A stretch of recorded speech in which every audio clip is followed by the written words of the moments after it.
الحمد لله نحمده ونستعينه ونستغفره ونؤمن به ونتوكل عليه ونعوذ بالله من شرور أنفسنا ومن سيئات أعمالنا من يهده الله فلا مضل له ومن يضلله فلا هادي له وأشهد أن لا إله إلا الله وحده لا شريك له وأشهد أن سيدنا وسندنا ونبينا ومولانا محمدا عبده ورسوله صلى الله تعالى عليه وعلى آله وأصحابه وبارك وسلم تسليما كثيرا اما بعد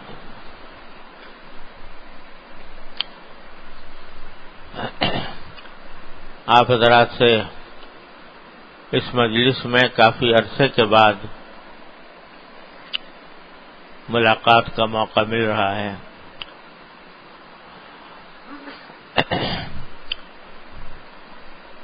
اس دوران مجھے متعدد سفر پیش آئے اور اللہ تبارک و تعالیٰ کے فضل و کرم سے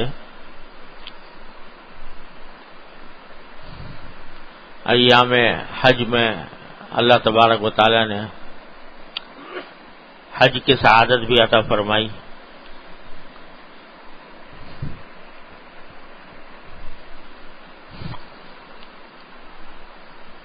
اس سفر میں اللہ تبارک و تعالیٰ نے بہت سے سبق بھی حاصل کرنے کے لیے عطا فرمائے، تو دل چاہتا تھا کہ ان باتوں کو بھی آپ حضرات کی خدمت میں عرض کروں، لیکن وہاں سے آنے کے بعد پھر دوبارہ سفر پیش آ گیا، اس واسطے موقع نہیں ملا۔ اس سفر کے دوران متعدد مقامات پر کچھ اپنے ہم سفر بھائیوں حجاج سے کچھ باتیں کرنے کا بھی موقع ملا، تو چند متفرق باتیں جو سفر کے دوران پیش آئیں اور جو سبق ملے ہیں ان کو عرض کرنا چاہتا ہوں کسی ترتیب کے بغیر۔ ایک بات تو میں نے یہ عرض کی تھی وہاں اپنے ساتھیوں سے کہ جب بندہ حج کے لیے جاتا ہے، احرام باندھتا ہے، تو احرام کی حالت شروع ہوتی ہے تلبیہ پڑھنے سے، یعنی لبیک اللہم لبیک لبیک لا شریک لک لبیک ان الحمد والنعمت لک والملک لا شریک لک۔ تلبیہ پڑھنے جب تک نہیں پڑھتا آدمی، احرام کی حالت شروع نہیں ہوتی، اور احرام کی حالت میں سب سے زیادہ افضل ذکر جو ہے وہ یہ تلبیہ ہی ہے، یعنی بس چلتے پھرتے اٹھتے بیٹھتے زبان پر یہ رہے لبیک اللہم لبیک لبیک اللہم لبیک۔ تو اس کی اصل وجہ تو یہ ہے کہ اللہ تبارک و تعالی نے حضرت ابراہیم خلیل اللہ علیہ السلام کو حکم دیا تھا کہ پوری دنیا کے لوگوں کو دعوت دو کہ وہ اس بیت اللہ کی طرف آئیں اور یہاں پر حج کریں۔ قرآن کریم میں اس کا ذکر ہے. تو حضرت ابراہیم علیہ السلام نے پوری دنیا کو دعوت دی تھی. یہ اس دعوت کا جواب ہے لبیک، کہ میں اس دعوت کے جواب میں حاضر ہوں. اصل تو اس کی یہ ہے. اور کہنے کو اور بھی لفظ ہو سکتے تھے اس بات کو ظاہر کرنے کے لیے کہ میں آ گیا، میں حاضر ہو گیا. لیکن لبیک کا جو لفظ ہے عربی زبان کے لحاظ سے یہ اس وقت عام طور سے بولا جاتا ہے جب کسی شخص نے کسی کو پکارا ہو کسی کام کے لیے، اور اس کے جواب میں وہ یہ کہے کہ ہاں لبیک، میں آپ کے جس کام کو آپ نے سپرد کیا ہے اس کام کو پورا کرنے کے لیے میں حاضر ہوں. تو یہ لفظ اللہ تبارک و تعالی نے کہلوایا. تو اگر یہ حضرت ابراہیم علیہ السلام کی پکار کا جواب تھا تو ایک مرتبہ کہہ دینا بھی کافی تھا کہ ایک مرتبہ کہہ دیا، آ گئے، آ بھی گئے. لیکن اللہ تبارک و تعالی نے اس بات کو باعث اجر و ثواب قرار دیا کہ آدمی بس کہتا ہی رہے، رٹ لگائے اس کی کہ میں حاضر ہوں، میں حاضر ہوں، میں حاضر ہوں، میں حاضر ہوں، لبیک لبیک لبیک لبیک، مسلسل کہتے ہی چلے جاؤ. چڑھو تو کہیں چڑھو تو کہو، اترو تو کہو، کہیں کسی سے ملاقات ہو تو کہو، نماز پڑھو تو کہو، کھڑے ہو تو کہو، بیٹھے ہو تو کہو، ہر وقت یہی کہتے رہو. اور یہ بہت افضل ذکر قرار دیا گیا. تو میں اپنے ساتھیوں سے یہ عرض کر رہا تھا کہ یہ جو بار بار کہلایا جا رہا ہے کہ میں حاضر ہوں، میں حاضر ہوں، میں حاضر ہوں، میں حاضر ہوں، یہ در حقیقت اس حقیقت کی طرف متوجہ کر رہا ہے ہمیں کہ بھئی ایک مرتبہ حاضر ہو جانا ہی کافی نہیں ہے، بلکہ میری پوری زندگی وہ آپ کی حاضری میں ہے. میں ہر وقت حاضر ہوں، اور حج کے اندر تو حاضر ہوں ہی اس کے تمام احکام اور اس کے تمام فرائض و واجبات اور ارکان کو ادا کرنے کے لیے، لیکن بار بار اس لیے کہلوایا جا رہا ہے کہ دل میں یہ احساس جاگزی ہو جائے کہ میں اللہ تبارک و تعالیٰ کے سامنے حاضر ہوں، اللہ تعالیٰ مجھے دیکھ رہا ہے، اللہ تبارک و تعالیٰ میرے ہر کام کی نگرانی فرما رہا ہے. یہ بات دل میں بٹھانی ہے. طالب علموں نے پڑھا ہوگا کہ اذا تکرر کلام و تکرر فی القلب، جب کوئی بات بار بار کہی جائے، بار بار کہی جائے، بار بار کہی جائے، کہی جاتی رہے تو دل میں بیٹھ جاتی ہے. ہم نے اپنے حضرت رحمۃ اللہ علیہ حضرت حکیم الامت قدس اللہ تعالی سرہ کے مواعظ میں پڑھا تھا کہیں کہ ایک بزرگ تھے، ان کے پاس ایک آدمی آیا اور وہ کہتا تھا جی میرے دل میں اللہ تعالیٰ کی محبت نہیں ہے، محبت کیسے پیدا کروں؟ دیہاتی تھا. تو حضرت نے اسے پوچھا کہ بھئی یہ بتا کہ تجھے سب سے زیادہ محبت کس چیز سے ہے؟ اس نے کہا جی میری بھینس ہے، اس سے محبت ہے، سب سے زیادہ مجھے بھینس اچھی لگتی ہے، اسی سے محبت ہوتی ہے. کہا کہ اچھا ایسا کر کہ ایک کمرے میں اس کو کہا کہ تو یہاں بیٹھ جا اور بس بھینس ہی کا تصور کرتا رہے، اور بھینس بھینس بھینس بھینس کہتا رہے، زبان سے بھی کہتا رہے. تو جب وہ ایک آدھ دن اس طرح گزارا تو اس درجہ اس کو دماغ پر بھینس مسلط ہو گئی تھی، اس درجہ کا طاری ہو گئی تھی کہ جب کوئی داخل ہوتا تھا کہ ہٹو بھینس آ رہی ہے، بھینس آ رہی ہے، دماغ پہ اس کے بھینس ہی مسلط ہو. تو حضرت فرماتے ہیں کہ بعض اوقات صوفیاء کرام یہ کرتے تھے کہ کسی آدمی کی ساری توجہ کسی ایک طرف مرکوز کر کے پھر اس کا رخ موڑ دیتے تھے. اب اس کا رخ جو ہے اب وہ اللہ تبارک و تعالیٰ کے ذکر کی طرف موڑ دیا تو اللہ تعالیٰ نے پھر اس میں تبدیلی پیدا کر دی. تو بہرحال تکرار کسی بھی بات کا یہ انسان کے دل میں وہ اس بات کو پیوست کر دیتا ہے. اسی لیے قرآن کریم نے جا بجا ایک ہی بات بار بار ذکر فرمائی گئی ہے. ایک ہی واقعہ ہے بار بار آ رہا ہے. ان اللہ علی کل شیء قدیر ہر جگہ آ رہا ہے. ان اللہ خبیر بما تعملون ہر جگہ آ رہا ہے. بار بار یہ باتیں کہی جا رہی ہیں تاکہ دل میں یہ باتیں بیٹھ جائیں. تو جب لبیک لبیک لبیک کی صدائیں کہہ کر بار دماغ اس کا تکرار کر کے یہ بٹھلانا مقصود ہے کہ تم ہر وقت اللہ تبارک و تعالیٰ کے سامنے حاضر ہو. جب تلبیہ پڑھ رہے ہو اس وقت تو ہو ہی, جب تلبیہ نہیں پڑھ رہا ہوگے اس وقت بھی اللہ تبارک و تعالیٰ کے سامنے موجود ہو. وہ تمہیں دیکھ رہا ہے, تم اس کی بارگاہ میں حاضر ہو. تو اپنی زندگی کو اس طرح ڈھالو, اس طرح بناؤ کہ تم اللہ تبارک و تعالیٰ کے سامنے حاضر ہو. ہر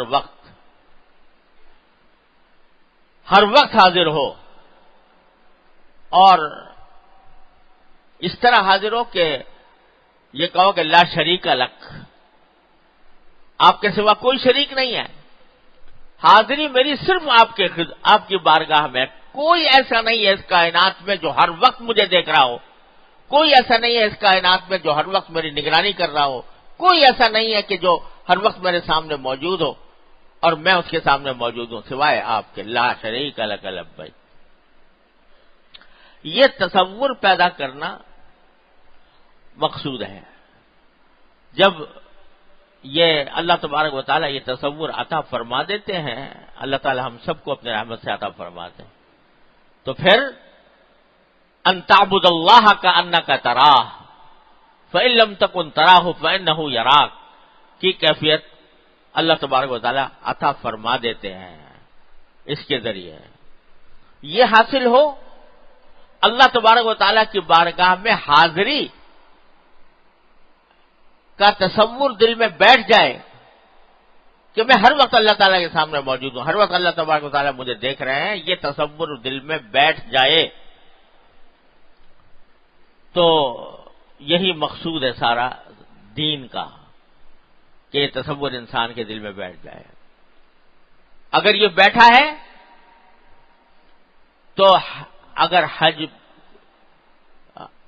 فرض کرو نصیب نہ بھی ہوا, فرض ادا کر لیا, اس کے بعد نصیب نہ بھی ہوا, لیکن یہ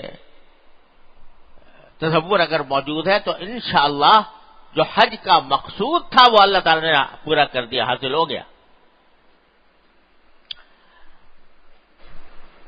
ایک غالباً مولانا جامی رحمۃ اللہ علیہ, مولانا عبد الرحمن جامی بڑے درجے کے بزرگ ولی اللہ گزرے ہیں. تو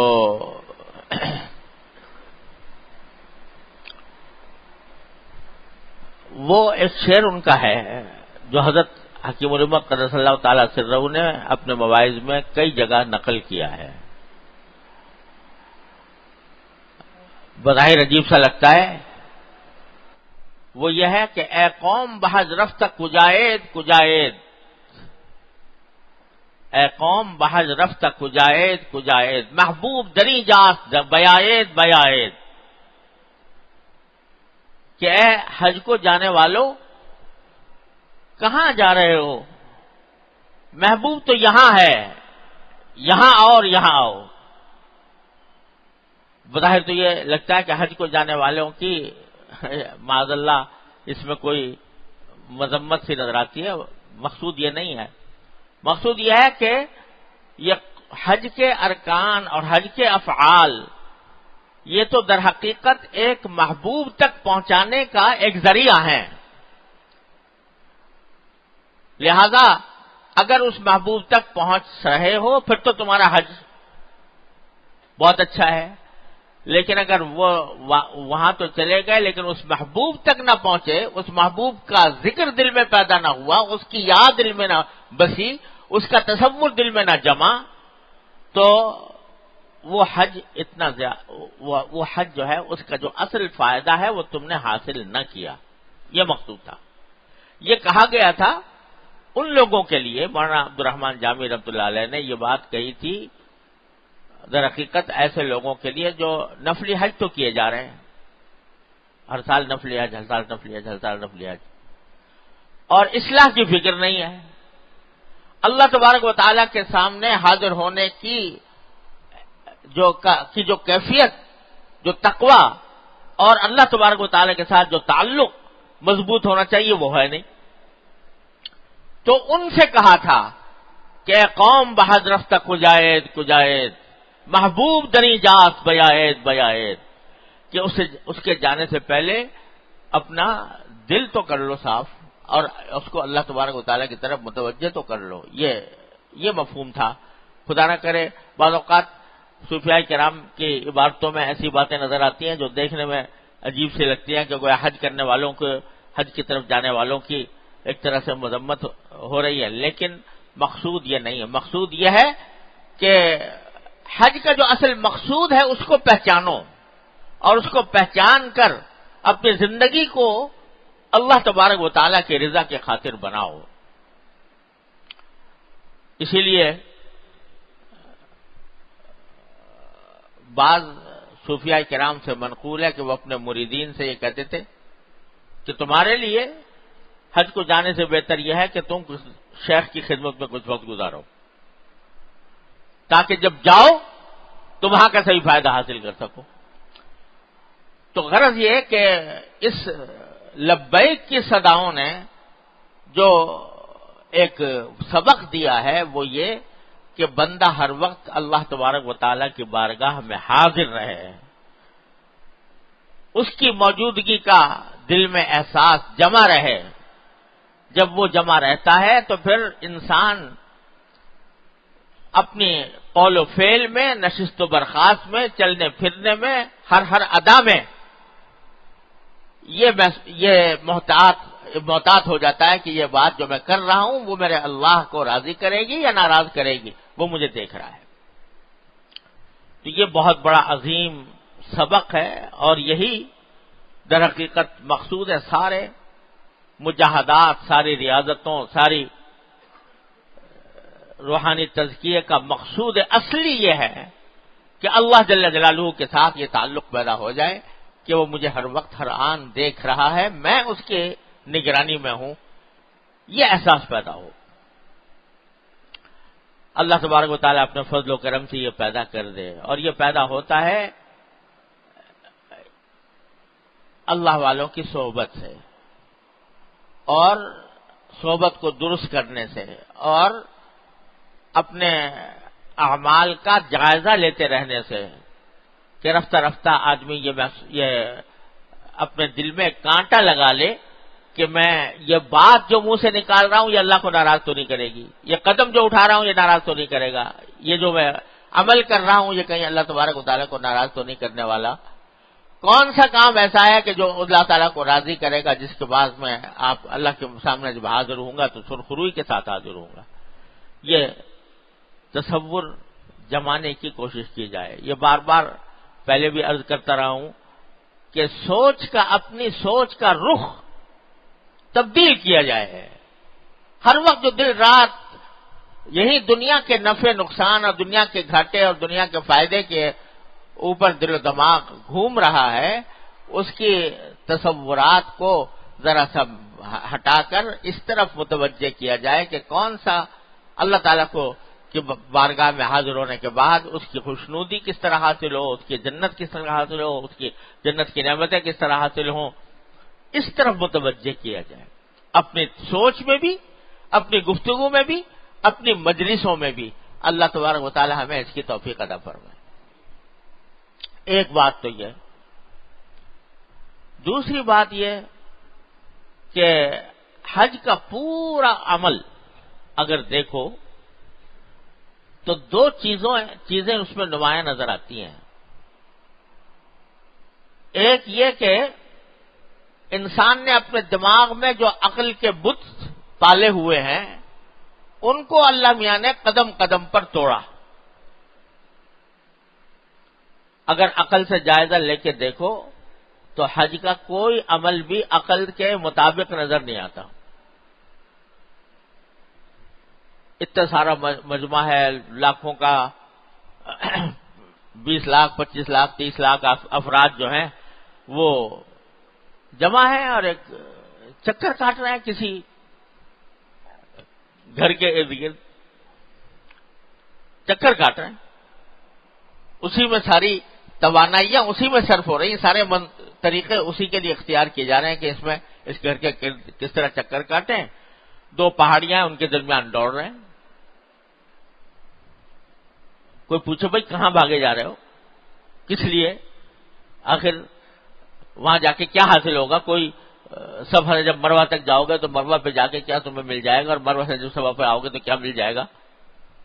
اجی کچھ بھی نہیں، بس 7 چکر لگانا ہے، ادھر سے ادھر جانا ہے، ادھر سے ادھر آنا ہے، بیچ میں ایک جگہ ایسی آئے گی جہاں تیز دوڑنا ہے.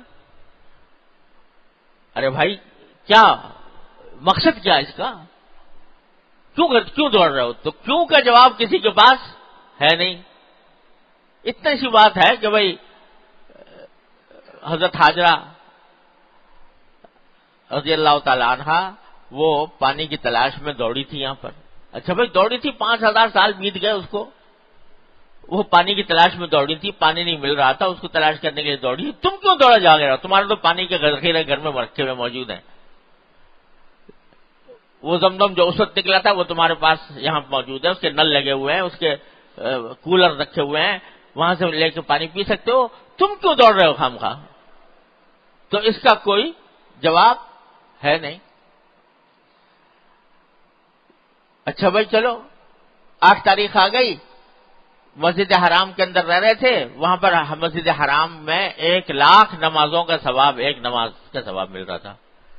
اب 8 تاریخ کو حکم ہوا کہ نہیں، یہ مسجد حرام کو چھوڑو اور مینا میں جا کے وہاں ڈیرے ڈالو.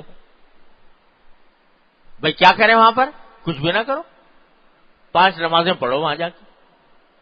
ارے بھائی 5 نمازیں مسجد حرام میں پڑھتے تو 1 لاکھ نمازوں کا ثواب ملتا، تو نہیں، اس کو چھوڑو اور جا کے وہاں مینا میں پڑھ جاؤ. کوئی کام نہیں ہے وہاں، نہ رمی کرنی ہے، نہ شیطان کو کنکری مارنی ہے، نہ کچھ کرنا ہے وہاں، تو بس 5 نمازیں پڑھنی ہیں مسجد حرام کو چھوڑ کے.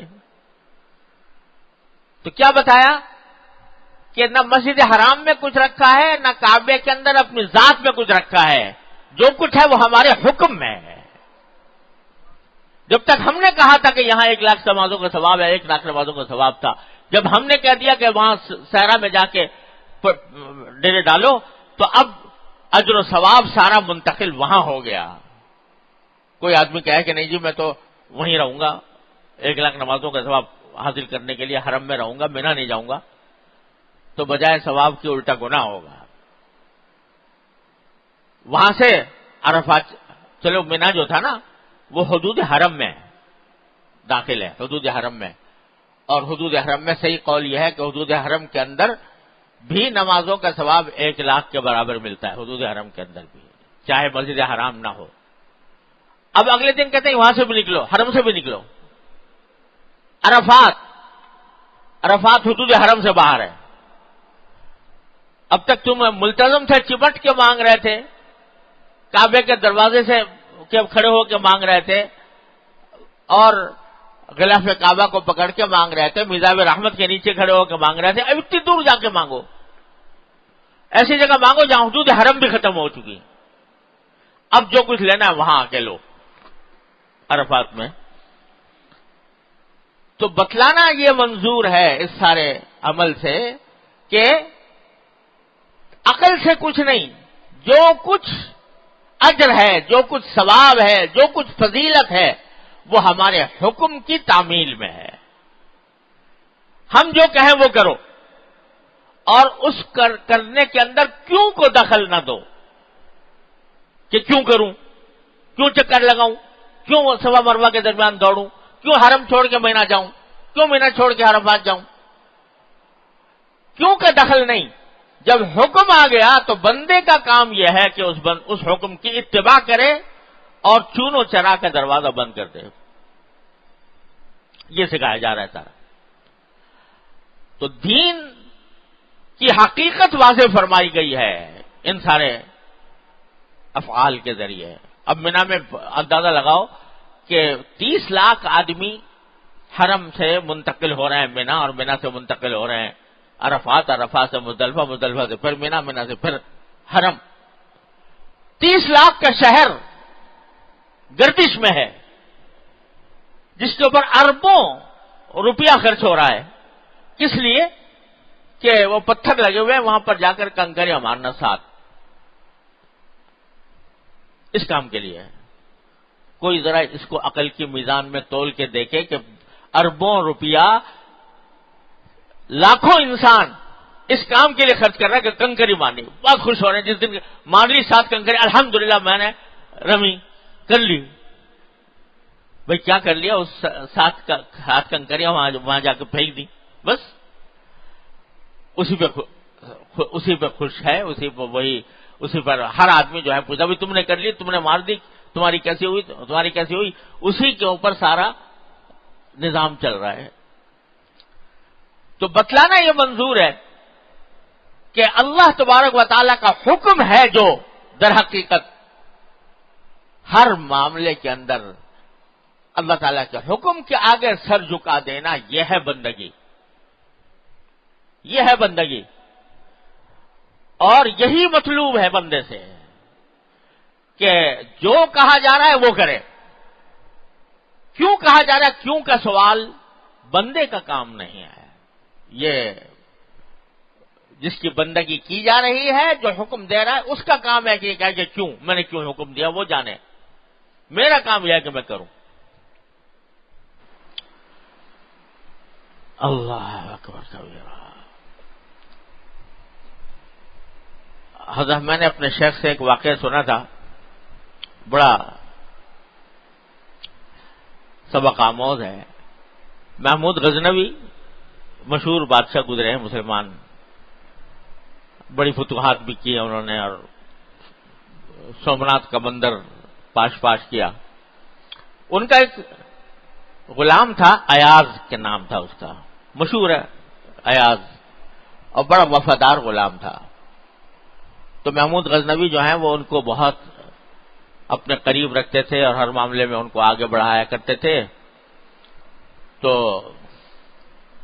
دوسرے لوگ حسد کرتے تھے کہ غلام ہے اور یہ اس کو اتنا چڑھایا ہوا ہے بادشاہ نے، ہر بات کے اندر، ہر کام کے اندر اس کو آگے رکھتے ہیں.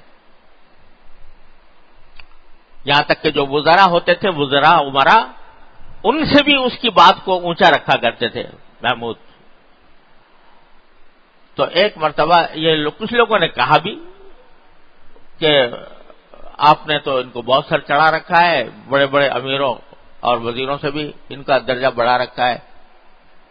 تو کسی دن تو محمود غزنوی جواب نہیں دیتے تھے. ایک مرتبہ انہوں نے سوچا کہ ان کو جواب دوں، تو ایک بہت ہی قیمتی ہیرے جواہرات اور سونے کا ایک گلوب تھا جو انتہائی قیمتی ہیروں اور جواہرات سے بھرا ہوا تھا اور بہت ہی قیمتی تھا. وہ کہیں سے تحفے میں آیا تھا محمود غزنوی کے بعد. تو وہاں وزراء عمرا بیٹھے ہوئے تھے. تو جو وزیر تھا، وزیر اعظم، اس سے کہا محمود غزنوی نے کہ دیکھو یہ جو کوڑا رکھا ہوا ہے اس کو اٹھا کے توڑ دو یہاں سامنے. اب وہ ہیرے جواہرات کا اتنا زبردست قیمتی چیز، قیمتی تحفہ، اب وزیر جو ہے ہاتھ پکڑ جوڑ کے کھڑا ہو گیا کہ جہاں پناہ، یہ بہت قیمتی چیز ہے، اس کو برائے کرم اس کو توڑیے نہیں، آپ کے لیے تحفے کے لیے آیا، تحفے کے لیے آیا. اچھا. دوسرے کسی وزیر کو بلایا، اس سے کہا توڑ دو اس کو. وہ بھی ہاتھ جوڑ کے کھڑا ہو گیا کہ جی یہ تو بہت قیمتی چیز ہے، اس کو برائے کرم آپ اپنے پاس رکھیں، اس کو توڑے نہیں. 2-3 آدمیوں سے ایسے ہی معاملہ ہوا، ہر ایک نے یہ نصیحت کی بادشاہ کو کہ نہیں توڑیے نہیں. ایاز کو بلایا، توڑ دو اس کو. اس نے اٹھایا، زمین میں پٹک دیا اس کو، اور پٹکتے وہ ریزہ ہو گیا. اب محمود غزنوی نے اس کو ڈانٹا، سو ایاز کیا حرکت کی تم نے؟ یہ تم دیکھ نہیں رہے ہو یہ سارے وزراء یہ احمق ہیں، یہ بیوقوف ہیں، یہ ان سے ہم نے کہا تھا، انہوں نے کہا کہ نہیں یہ قیمتی چیز ہے، اور اس واسطے انہوں نے توڑا نہیں اور کہا کہ جس کو اپنے پاس محفوظ رکھو. اور تم نے یہ نہیں سوچا کہ اتنی قیمتی چیز تھی اس کے یہ ٹوٹ گئی, کتنا بڑا نقصان ہو گیا. اس نے ہاتھ جوڑ کے کہا جی غلطی ہو گئی, معاف کیجیے. لیکن توڑا کیوں تم نے؟ کہا جی بس میرے دل میں خیال آیا کہ قیمتی تو بہت ہے لیکن آپ کے حکم سے زیادہ قیمتی نہیں ہے. آپ کا حکم زیادہ قیمتی ہے, لہذا میں نے سوچا کہ اس کو آپ کے حکم کو نہیں توڑنا چاہیے. یہ ہیرے جواہرات والا زیور ٹوٹ جائے تو ٹوٹ جائے, آپ کا حکم نہ ٹوٹے. اس واسطے میں نے اس کو توڑ دیا. تو محمود نے ان لوگوں کی طرف دیکھ کے کہا کہ دیکھو یہ فرق ہے تم میں اور ایاز میں. اس کے نزدیک میری بات کبھی ٹوٹنی نہیں چاہیے, اور سب کچھ ٹوٹ جائے میری بات نہیں ٹوٹے گی. تو بندہ در حقیقت وہ ہے جو اپنے مالک اور اپنے آقا کی بات نہ ٹوٹنے دے, اس کا حکم کو ٹل لینا دے. اپنی عقل لڑائے تو وہ بندگی نہیں ہے, وہ بندگی نہیں ہے, وہ بغاوت ہے. جو یہ کہے کہ اللہ کا حکم ہے مگر سمجھ میں نہیں آ رہا لہذا نہیں کروں گا. تو اس واسطے یہ ساری تعلیم و تربیت ہمیں دی جا رہی ہے, اس بات کی دی جا رہی ہے کہ اللہ اور اللہ کے رسول صلی اللہ علیہ وسلم کے حکم کے آگے اپنی ساری عقل, ساری منطق سب کو ذبح کر دو. اللہ تبارک و تعالیٰ کے حکم کے آگے ہے, اور کوئی چیز حقیقت نہیں رکھتی جیسا اللہ کا حکم رکھتا ہے. بڑے بڑے دانشور, فلسفی, بڑے فلسفہ بگاڑنے والے, بڑے دولت مند, بڑے سرمایہ دار, بڑے کبر و تکبر سے گردنیں اکڑی رکھنے والے جب حج کو جاتے ہیں تو سب ساری اکڑفوں ختم کر کے وہ اس کی تربیت دی جاتی ہے کہ یہ کرو. تو یہ ہے در حقیقت جو سبق ملتا ہے ہمیں, اور اللہ تبارک و تعالیٰ اس سبق کو یاد رکھنے کی توفیق عطا فرمائے. تو یہ ہے جس وقت میرے مالک کے حکم کا جو تقاضا ہے وہ کروں, یہ جذبہ پیدا کرنا مقصود ہے. اللہ تبارک و تعالیٰ اپنے رحمت سے یہ ہمیں عطا فرما دے.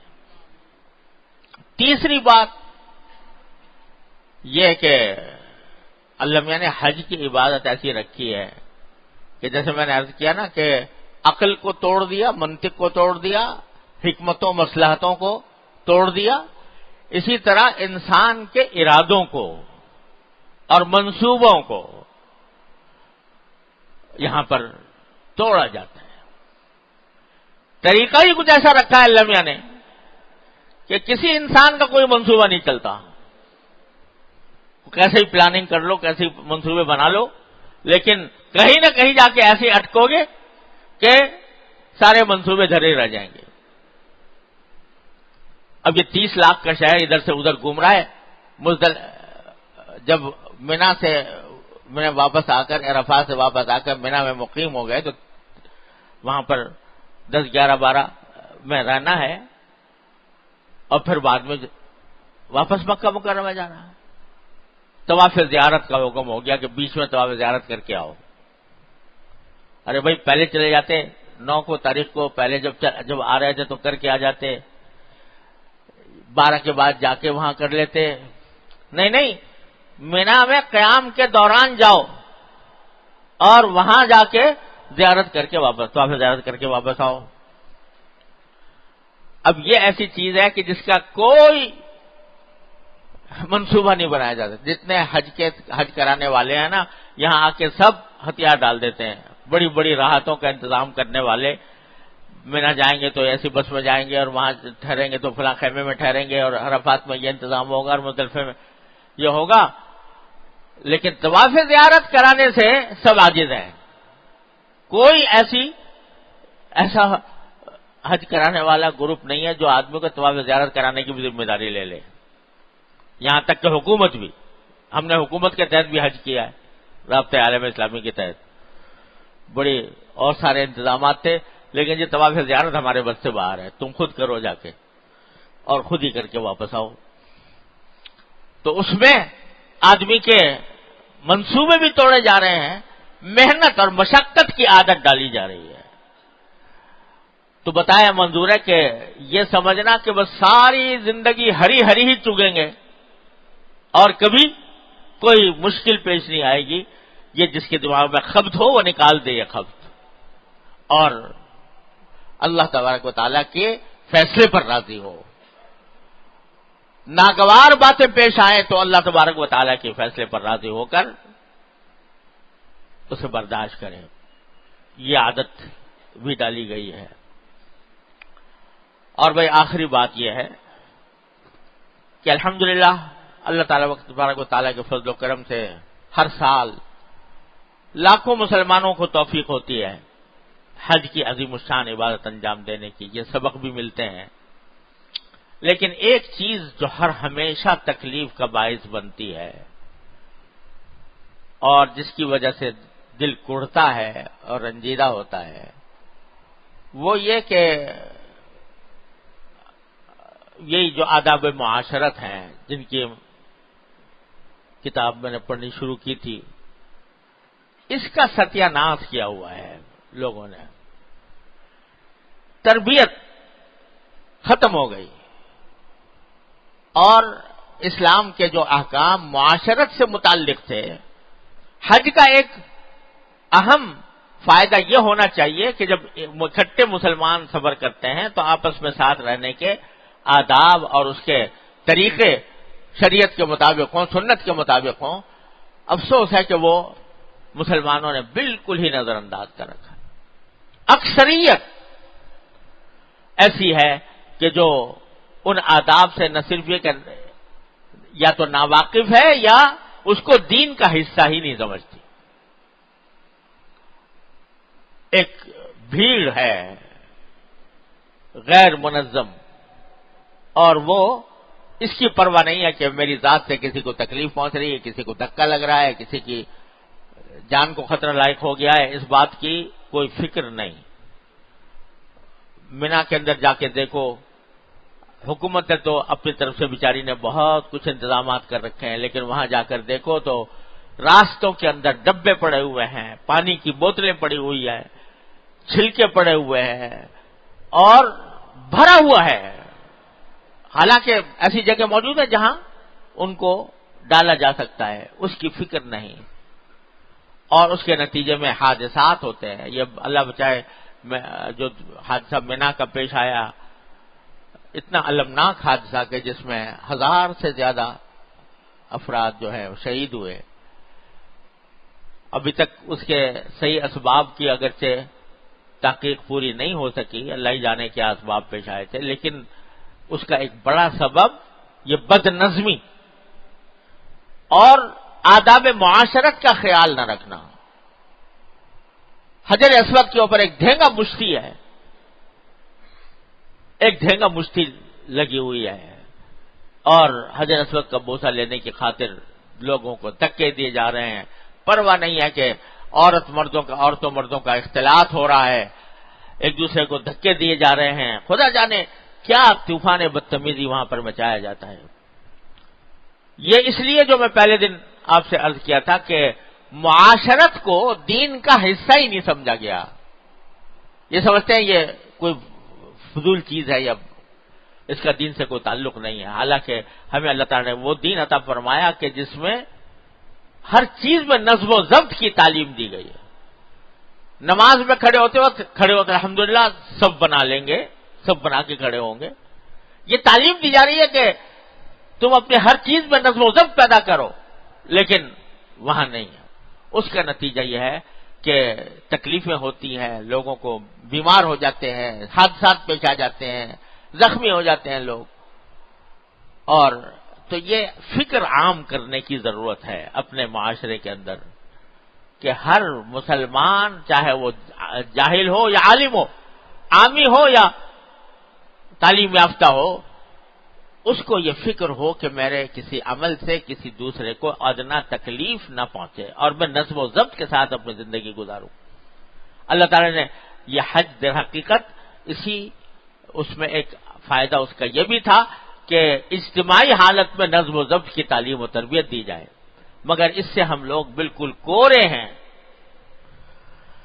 یہ خاص طور سے بھائی جو حضرات حج کے کورس منعقد کرتے ہیں حجاج کی تربیت کے، تو ان کو خاص طور پر اس کا لحاظ رکھنا چاہیے کہ لوگوں کو جہاں ارکان حج کی اور مناسک حج کی تربیت دیں، وہاں ساتھ میں نظم و ضبط کی بھی تلقین کریں اور اس کی اہمیت بتائیں اور اس کے خلاف کرنے کا گناہ بتائیں کہ کتنا اس کا وبال ہے اور دنیا و آخرت میں اس کے کیا کیا نقصانات ہیں۔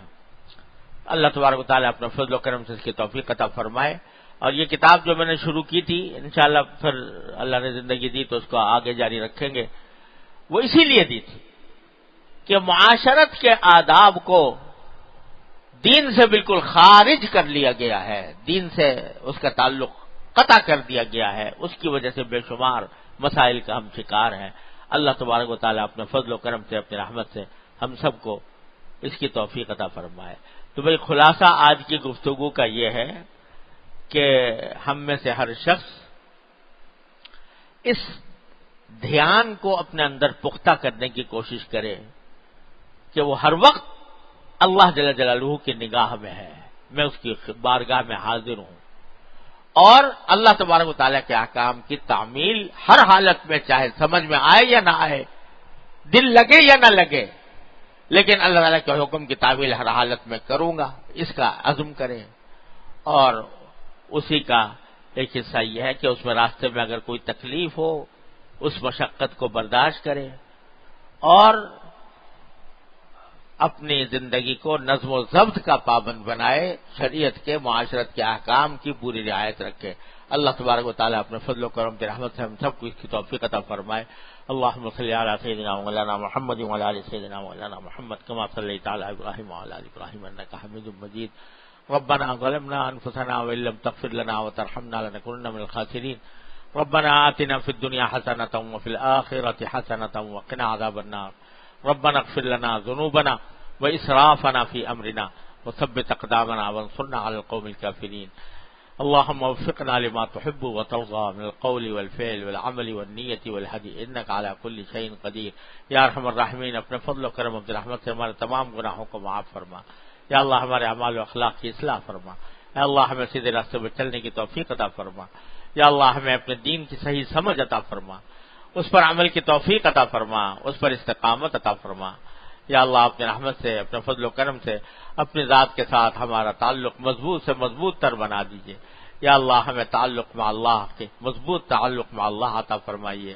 یا اللہ ہر طرح کے شر سے، فتنے سے، معصیتوں سے، منکرات سے ہمارے گھر والوں، متعلقین، احباب سب کی حفاظت فرمائیے۔ یا اللہ تمام حاضرین اور حاضرات کو ان کے تمام جائز مقاصد میں کامیابی عطا فرمائیے۔ ربنا تقبل منا انك انت السميع العليم وتب علينا انك انت التواب الرحيم، وصلى الله تعالى على خير خلقه سيدنا مولانا محمد وعلى آله واصحابه اجمعين، آمين برحمتك يا